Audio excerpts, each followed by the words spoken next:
Hello guys, how are you? Hope you all are doing well. Today I am back with one of the most interesting video. In this video tutorial guys, we will learn how to fix if the Wi-Fi icon is grey out on your Android phone.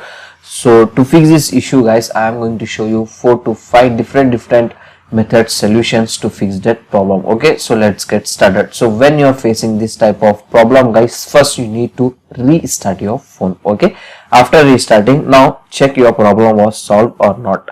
In case still you are facing same type of problem, now you need to enable the airplane mode on your phone one time. After enabling it, just you need to disable it. Just turn it on and turn it off. That's it. Okay, after doing these guys, open your Wi-Fi and check your problem was solved or not.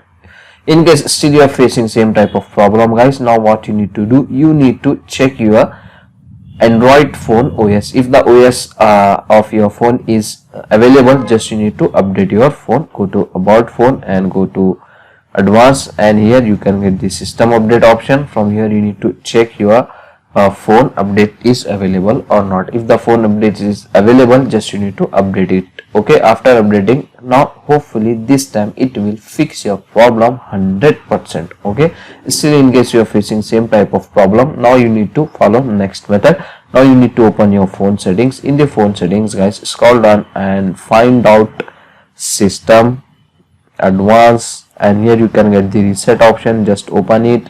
Now only you need to reset your Wi-Fi, mobile and Bluetooth settings. Okay, here you can get the option reset Wi-Fi, mobile and Bluetooth.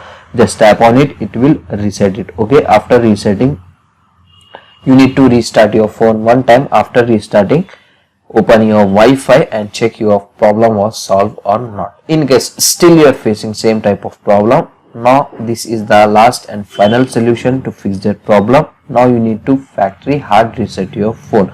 To do this guys, once again open your phone settings, go to system, go to advanced. Here you can get the option reset option. Just open it. If you are facing difficulty to find out this problem, here you can get the search option, search box. Here directly from here you can easily able to search the reset option. Okay, now you need to erase everything from your phone. You need to completely reset your phone. So this is the last and final solution. Before completely erasing your phone, you need to back up your all important data. After doing this guys, you can easily able to reset it. So that's it for today guys. Hope you enjoy this video. If you enjoy, please guys don't go back without like, share and subscribe to our channel. Thank you very much.